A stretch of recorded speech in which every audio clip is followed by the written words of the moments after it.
race 4 of the MSS Security V8 Supercars Challenge. It's been an interesting weekend so far. We're hoping the final race delivers us a thriller. The grid is based on the points secured over the weekend so far. From the 3 races, it sees Mark Winterbottom and Chaz Mostert on the front row for the rolling start, Shane Van Gisbergen and James Courtney on row 2. But Jack, the story all weekend has been about tyres or lack thereof. You've got some news on who's got good rubber for this race and who doesn't. Yeah, I do. Look, we don't like to harp on it, but definitely a talking point for the weekend has been 3 sets of hard tyres for 4 races. And I've done a few laps around the paddock and spoken to a few of my mates, and maybe some that aren't my mates, but I've worked out that Mark Winterbottom's in reasonable nick. He's got 2 fresh tyres left on that number 5 car. Chaz Mostert starting alongside him has used all his tyres, so he'll have a mixture of second-hand front tyres on that car. Behind them is Shane Van Gisbergen and James Courtney, the Holden boys. They've kept a sneaky set of tyres up their sleeve. They reused tyres yesterday, so hopefully for the Holden fans, those boys will have something for what's been a Holden domination, Ford domination so far this weekend. I liked what you and Mark Larkham discussed earlier on today, which was it's time for Chaz Mostert to stand up and have a proper go at beating Mark Winterbottom. Yeah, for sure. And like you said, Larko and I spoke about it earlier. And look, in this rolling start format, we don't get the mixture of speeds off the starting line. And arguably, that's sort of what sets up the racing, is the standing start. So it's a rolling start here for all 4 starts. And this is the only opportunity you've really got to go side by side. So Chaz, time to stamp your authority. You know, you can play second fiddle to Mark all weekend, or you can get a chance now to bang past him at the first corner, elbows out, get past him without being rude, but we're racing cars here, so get past your teammate, get to the lead, and you've got a good chance of winning the race. The interesting thing for me too, up in our pit lane, there's not a lot of love for the rolling starts in the V8 Supercar garage. No, look, it's something different. I mean, we're non-championship here, and something different we do at the Grand Prix each year just to try and spice it up, but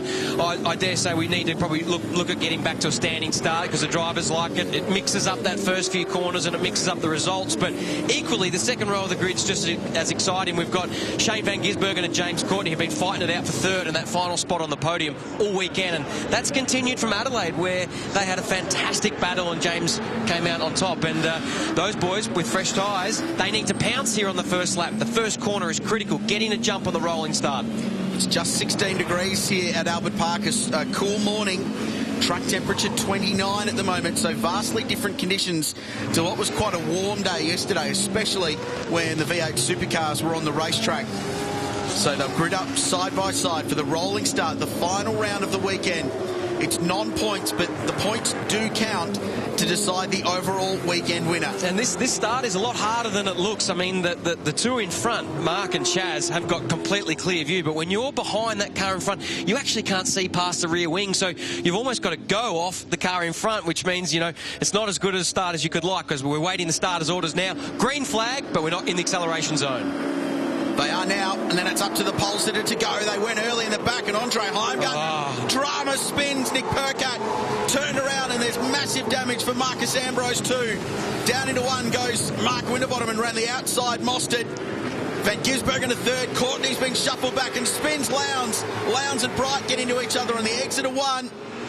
I mean, Andre Heimgartner's moved up to about 7th spot there, so it looks like a massive jump start and massive, you know, the guys rear of the field. We've got a safety car for all that damage, but Marcus Ambrose stopped on the main straight, so we've got a safety car, but that came from the back of the pack. The boys were being a bit cheeky there, and by the time they got to the start-finishing line, they were much quicker than the cars in front, and that was bound to happen. Well, you said it, Jack. You said it as they were forming up. It is almost impossible to see what's going on in front of you when you're buried down the field, and the net result now is that Marcus Ambrose has got huge damage on the front of the DJR Team Penske FGX Falcon, and Nick Percat, who'd been having a brilliant weekend to date and driven himself up inside the top 10. Let's have a look. So back in the pack, left of screen, right up the back is Ambrose there, and we see Andre Heimgartner fan out on the grass. You can see the speed, but the contact back in the pack is between Ambrose, I think one of the Mercs, and then Nick Percat just got turned around and spun across the front of the track. Yeah, Will Davison was hard into the back there. Oh, wow. See, everyone checked up as well, and you had that concertina.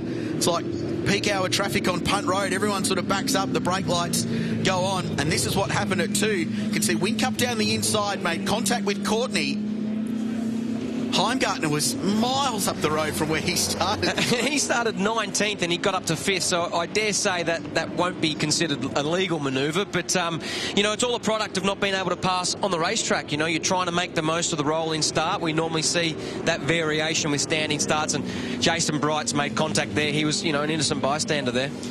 Rough weekend for Craig Lowndes. Continues damage to the Red Bull Racing.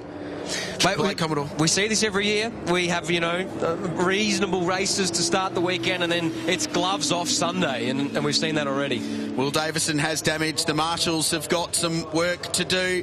There's a big clean-up underway at Albert Park as we continue our coverage and our countdown to the Australian Grand Prix this afternoon. We'll jump away for a quick commercial break and come back with a race restart. On the other side of this, the V8s at Albert Park.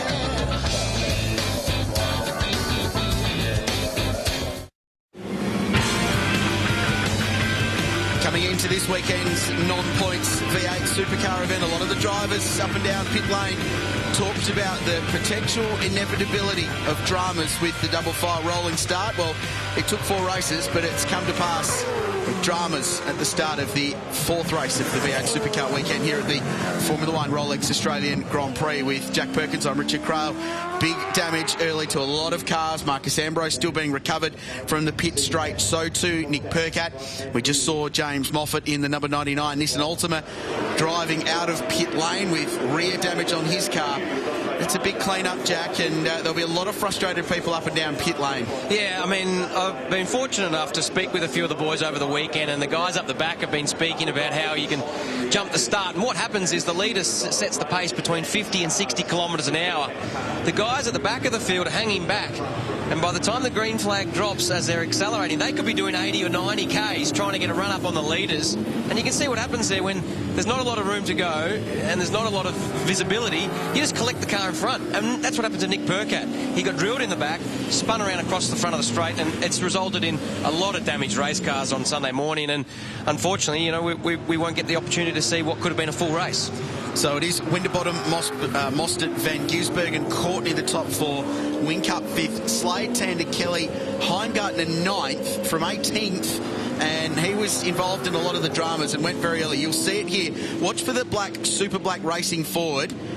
Dive out to what is the right of screen. There we go. So he's accelerated and he's passed about 7 cars on the grass. Look at him, he's nearly in the lead. So he's jumped the start massively. And then Nick Percat, Ambrose, a lot of damage rear field. You see them here. These guys are accelerating away and then they'll fan out straight away. And then you see the damage there. Nick Percat got in the back of James Moffat, but I suspect Ambrose got in the back of Percat. And people went early and then braked when they realised they went too early and backed out of it. Now, this was the drama at turn 1. So it looks like Fabian got into the back of Craig Lowndes there, and he just chased Jason Bright over the road there, and it's a hard one for Brighty there. Not a lot of room to go from, and heavy damage to Lowndes' car. He's out of the race, out of the car, and Brighty's left front will have a lot of damage as well. 4 cars at least under investigation for jump starts. 55, 18, 9 and 111. That's Heimgartner. I think some of those are reasonably obvious.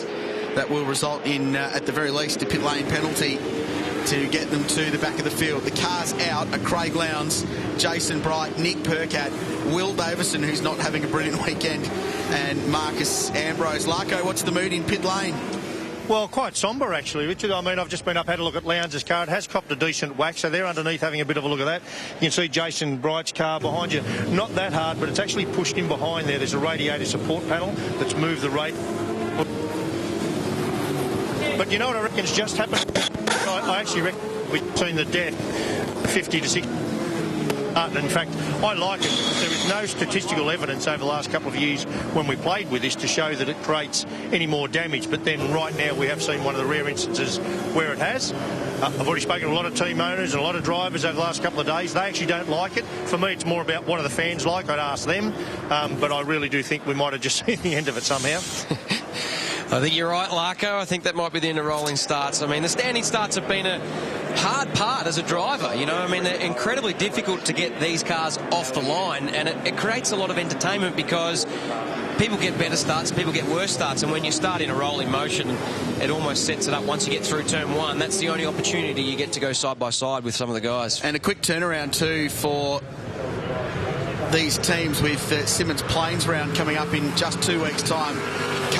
all cars between positions 16 and 25 on the grid are under investigation for jumping the start. I mean, how are you going to do that? I mean, everyone's going to come through a drive-through, or I think they might be investigating this post-race. But like I said, the disappointing thing here is, you know, we're a support category to Formula 1. This is going to be time certain and means we lose racing laps. The lights are out on the safety car. Before we go back to green very quickly, I mentioned Simmons Plains. You'll be able to see the action from that round on 10 and on 1 across the March 28-29 weekend. Our coverage starts on Saturday night on 1. You'll be able to catch that at 8:30 with a further replay on 10 at 11:30 p.m. that night. On Sunday, March 29, catch all the action from 4 o'clock on 10. With RPM preceding that at 2 o'clock in the afternoon. So all the action from Simmons Plains coming your way on your home of big event motorsport. We're back underway. Green flag racing once again. Whole bunch of the field under investigation, but Winterbottom leads them to green. Yeah, Jamie Winkup's got into 4th, so somewhere there he's done a readdress with Courtney. But as we see, confirmation on race control that car 1 should be ahead of 22. So when the safety car was deployed, he must have been in front of James. So James has got a bit of work to do now to get past Jamie and try and get up to the lead, because we know he's got better tyres than Jamie Winkup. And so too does Shane Van Gisbergen. For me, that's key as we look at Courtney going out the outside, and the extra grip from the Dunlop hard tyre doesn't do him any good because he's off in the escape road in the middle of the corner. Slade just bails as well. We see there, so that's, I mean, what do? You've got run wide and then taking the shortcut, so it'd be interesting to see how they view it. James definitely had overlap, and Jamie ran him wide, so James has made the decision that he passed him, and he's going to stay there, and it'll be interesting to see how the stewards view that. But, yeah, tough one. I mean, you've got to give racing room in this category. That's the difference between this and Formula 1. You actually don't have to give racing room in Formula 1, but in V8 Supercars you do. So we've got Mark Winterbottom in the lead, Chaz Mostert second, Shane Van Gisbergen in third. I hope Jason Barguano doesn't have dinner plans tonight. He will be here very late, the series driver standards observer. And IPO, he's got a lot of work to do. We were hoping for some action across the weekend. We've got it so far. A couple of the Volvos moving their way forward. Chris Pither and Scott McLaughlin. Pither filling in for David Wall this weekend. G'day to Dave and his family watching on at home. He had a burnt foot quite badly after the Clipsal 500. And unfortunately sitting out this round. The young Kiwi Chris Pither jumping into that car. McLaughlin 17th at the moment. Pither 13th and going well in his debut for Volvo. And here's Michael Caruso in his brand new Nissan Altima, a new car for this weekend. Electrical gremlins on Thursday cost them any chance of laps in practice and qualifying, but that car better now, and he's working his way forward. And he's got the job done there on Dale Wood. Now Scotty McLaughlin up the inside of Dale Wood. No, couldn't get it done, but Blanchard looks like he's got past 2 of them and ran Moffat wide there on the penultimate corner. So this is the battle a little bit further down the field, 15th through at 18th position with McLaughlin. Winterbottom leads the margin 0.5, fastest man on the racetrack last time round. The 58.39 was James Courtney in 4th place. Good tyres on the HRT Commodore, so too Shane Van Gisbergen. McLaughlin working on wood. These two have got a track record here and got into each other earlier on in the weekend in race 2. It resulted in a 5 grid spot penalty for McLaughlin. His opening lap yesterday was astonishing. We've got to look at the control onboard camera vision from McLaughlin's car, Jack, and he carved up 7 or 8 guys on the opening lap before the car broke. Yeah, he did a great job. I mean, Scotty's got great pace. They qualified 6th, but he's just had a shocking weekend, and looks like it's gloves off. We see this just about every year at Albert Park on the Sunday morning. The boys are racing for sheep stations. Our own Rick Kelly racing hard with his former teammate Garth Tander, and Rick's had a reasonable run so far this weekend, but has lost a couple of positions to be running in 7th there behind Garth. Here's David Reynolds looking down the inside of Fabian Coulthard. Fabian come to whack in that opening lap scuffle in yesterday's race and had bent steering throughout, so the Freightliner racing car wasn't handling particularly well. Behind them, Lee Holdsworth, who said last night he was pleased with the improvements they've been making on this car from Walkinshaw Racing, Team 18 they're calling it this year.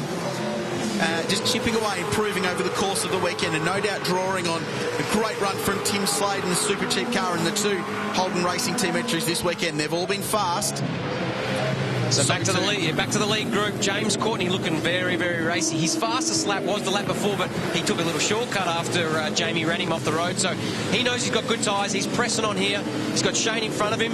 Needs to try and do his best to get past. Very tough track to pass on. And in front of our commentary spot here in turn 1, you can hear the cars thundering on the rev limiter in top gear. So they get to a point in time where the cars stop accelerating. They run out of revs. That makes it even harder to try and get a passing move done into turn 1. Just over 250 kilometres an hour on the run into turn 1, down to 100 for that really interesting corner that doubles back on itself, and then they shoot up to turn 3.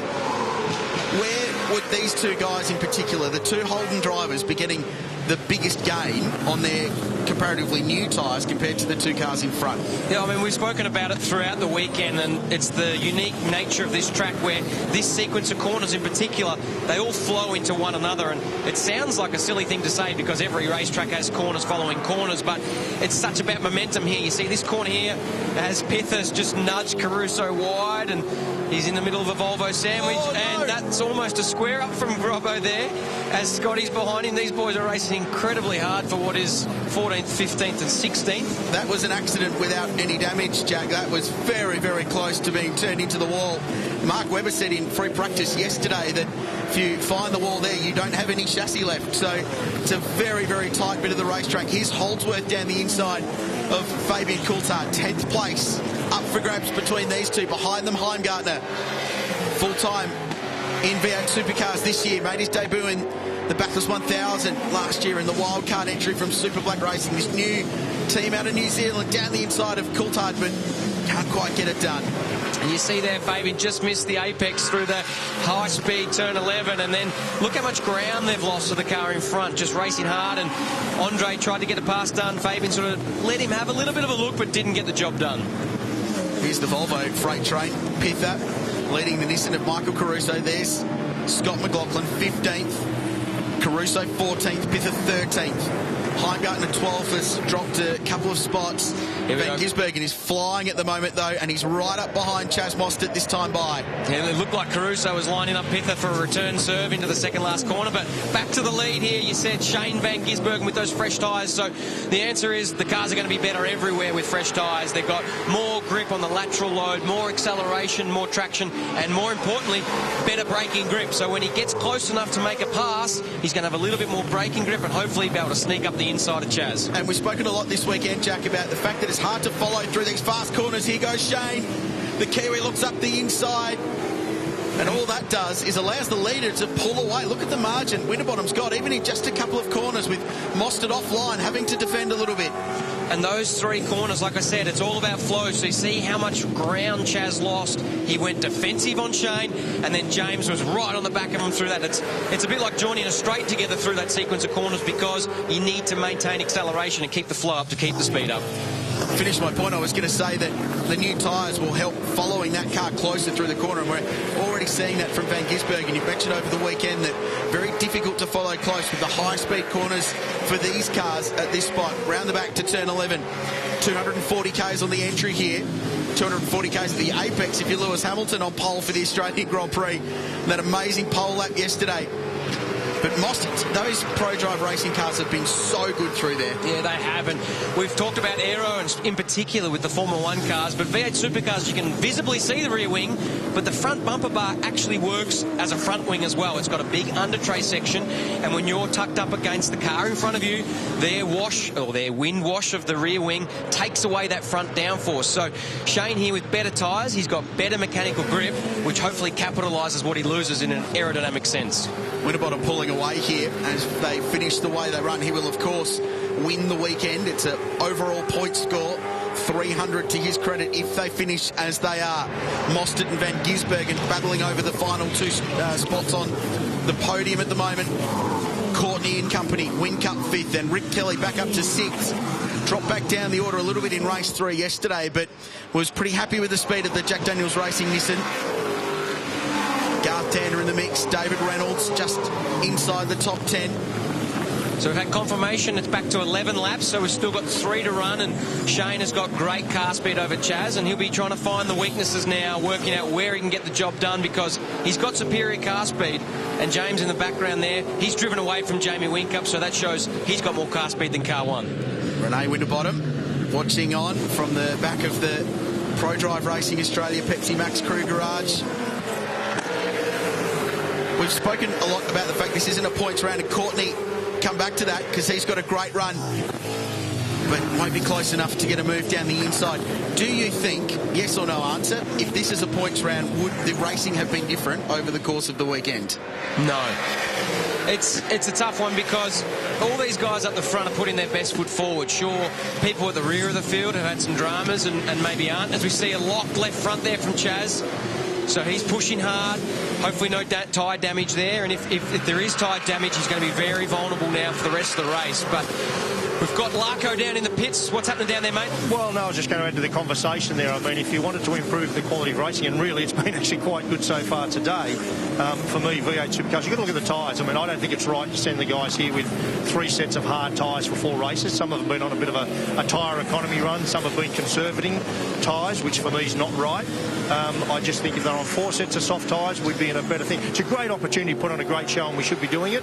Now, the other thing I just want to touch on is this performance out front here of these 2 Falcons is quite extraordinary, and we know Shane Van Gisbergen's on superior tyres. If these guys do go on and win this, I'd be very concerned, because remember, we've just had before the start of this season aerodynamic parity testing. So 3 of the manufacturers, including the Holdens, have had some aerodynamic tweaks to improve their aerodynamic performance. We've come to Albert Park, very high-speed track, very aerodynamic type style of track, and here we have the 2 Falcons out in front. So as Courtney has a look at Giz, so this to me sounds a very loud and clear warning that this is going to be game on this year.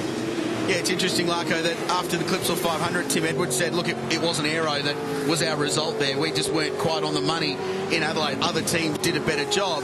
He also said it was refreshing to see that it's going to chop and change from round to round. Some teams are going to get it right from one weekend to another. This weekend, these guys have got it right, but who knows if we don't go to Simmons Plains and find that Shane Van Gisbergen is out in front, or that might be a Nissan track. We just don't know. It's so close and so unpredictable this year. Yeah, exactly right. And you've got to put your faith in the people that make the decisions on the parity. As we look now, replay, this is Fabian and Andre Heimgartner absolutely tore up the right front there. That's locked, and you lose all your braking performance, and he's ran wide, and Fabian's been able to sneak up the inside. Free spot 2 for Scott McLaughlin, who's continuing his charge through the field, trying to get one decent result out of 4 on what's been a really tough weekend. These 2 now just on the cusp of the top 10. Larko's exactly right. I mean, when you don't have enough tyres, you do see some people looking at ways to save them and use them differently. And like I was touching on, the leaders have all put their best foot forward, but people up the back of the field that have had dramas early in the weekend may not have put their best foot forward. So that's where the difference could be for championship points. But Scotty McLaughlin looking very racy here. We know he's got car speed. He qualified 6th, had a couple of really bad runs early in the weekend, and he's just got past Fabian Coulthard for 12th position. A great drive out of that corner, out of turn 12, and was well clear of Fabian Coulthard before they got to the braking zone at 13. Winterbottom continues to lead. The margin pretty comfortable now. Looking for a perfect weekend at Albert Park.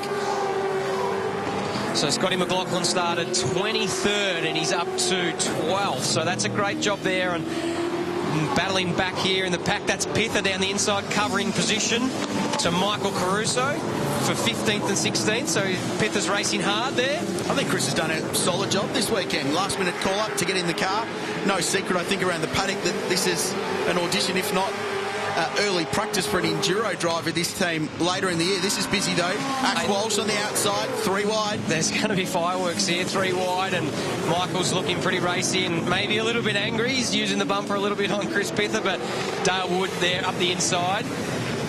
Just going to push Michael wide, and Michael's going to be the one that loses out in all that. James Moffat watching on behind, so too Tim Blanchard, who copped damage earlier in the weekend. One of several further back in the field that has had some strife this weekend. It's been very clean, quite straightforward.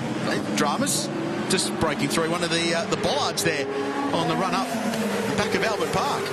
Yeah, that was James Moffat there. He looked like he got either squeezed out to the grass or ended up on the left there, because the circuit moves from right back to left before the actual corner, and he cleaned up one of the polystyrene braking markers. But this is Moff's team owner, Todd Kelly, putting the move on Andre Heimgartner. Very fast corner. Difficult in Andre's position there to go on the outside there. It's quite a fast corner, and the cars move around, especially when you're on the outside. Autodesk sponsorship on Todd's car this weekend.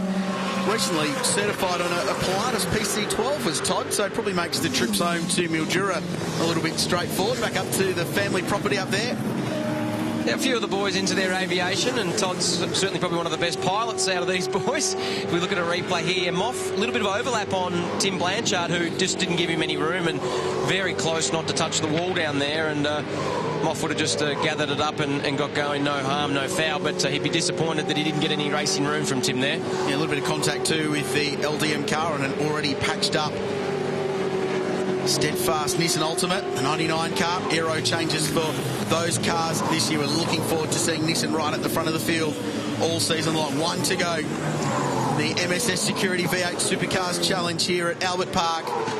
This race has delivered us much more action. It's a little bit more what we've been looking for from an entertainment standpoint. Perhaps not so much for the team owners up and down pit lane with some pretty serious damage. Nick Percat and Marcus Ambrose in particular with a lot of damage on those 2 cars and a quick turnaround. They've really only got 5 or 6 days, Jack, to get their cars ready because they need to be on a boat almost this time next weekend to go down to Symmons Plains Raceway. That's correct, and it's harder for the Queensland teams. They've got to go all the way back to Queensland, prepare their cars, turn them around, and then get back down to Melbourne for the boat, whereas the Melbourne teams sneak a couple of little extra days preparation in there for what will be the next round of the championship, and sure to be an entertaining one after this. It'll be interesting to see if these FGXs will continue their strong form, and I'm sure this man, James Courtney, will be looking to maintain the championship lead.